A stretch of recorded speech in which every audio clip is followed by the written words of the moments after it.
Happening behind closed doors. Former White House Communications Director Hope Hicks at the moment testifying before the House Judiciary Committee.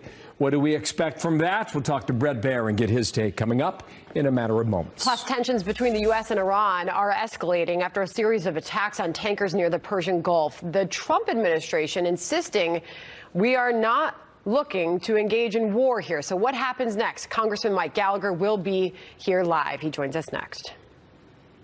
The responsibility for diplomacy, achieving the strategic outcomes that President Trump has sent forth, falls on all of us, but the State Department has the first oar in the water on that.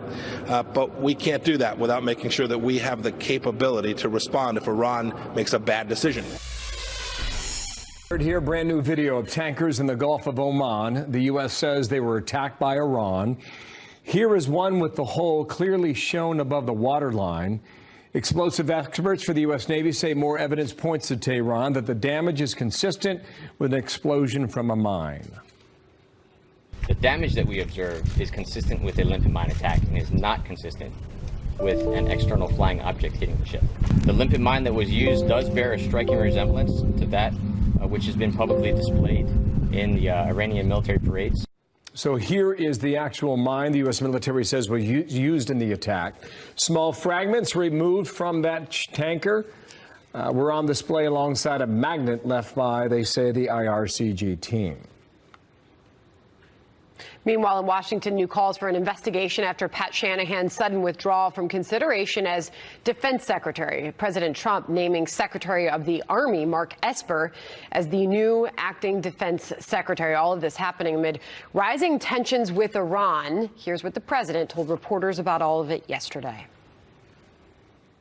We have a great vetting process, but this is something that came up a little bit over the last short period of time. We'll see what happens with Iran. We're very well set. We're very well configured. We have a lot of things going on with Iran. They've been a nation of terror. Now we'll see what happens. We'll see what happens.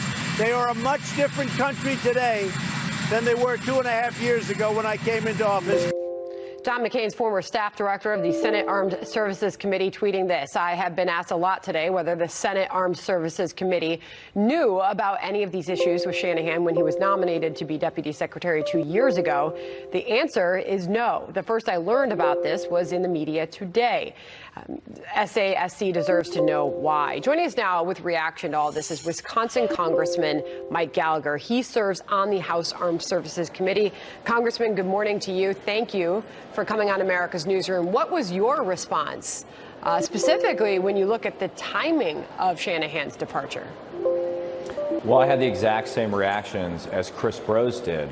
Shanahan was confirmed for the second highest post in the Department of Defense, and all of that begs the question, how was this not brought to light earlier? The second thing I would say is that the Department of Defense needs a confirmed secretary to lead it at a time, a very critical time, a time of international turmoil and a time of significant internal challenges where we are attempting to continue this military rebuild and modernization. So I hope the White House and the Pentagon will move expeditiously to ensure that there is a nominee to be confirmed in that position.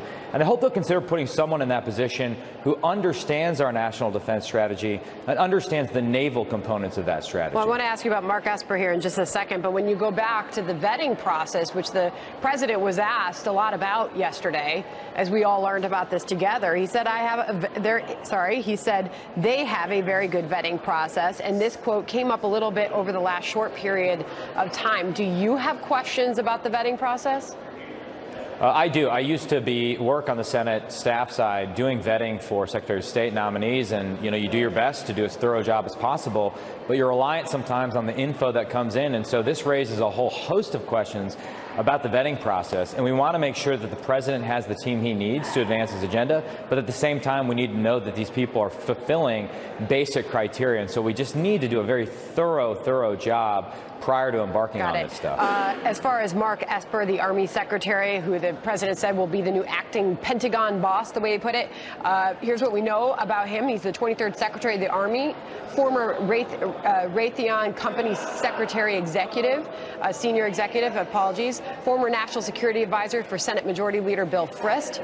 a graduate of the U.S. Military Academy, served on active duty for over a decade. What do we need to know about Mark Esper as he steps into this role, at least for now? Esper is incredibly smart. I've had nothing but productive interactions with him as a member of the Armed Services Committee, and certainly he's been steeped in all the issues related to the National Defense Strategy in his post as Secretary of the Army. Now, that being said, there are a lot of qualified candidates out there. As I alluded to before, my bias lies in the direction of having a navalist, someone who understands that our strategy is a naval one. I hope that Richard Spencer will also get consideration, but ultimately the president deserves someone who shares his views on the world stage and who will advance this military rebuild and modernization. I just hope they make that choice quickly. Very good to get your thoughts on all of that this morning, Congressman. We appreciate your time.